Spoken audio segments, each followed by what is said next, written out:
ॐ सोमनाथाय नमः। ॐ मल्लिकार्जुनाय नमः। ॐ महाकालेश्वराय नमः।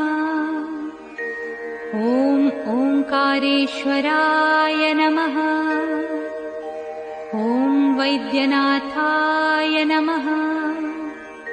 ॐ भीमशंकराय नमः। ॐ रामेश्वराय नमः।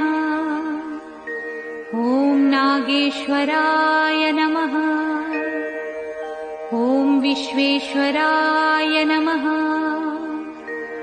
ॐ त्र्यंबकेश्वराय नमः।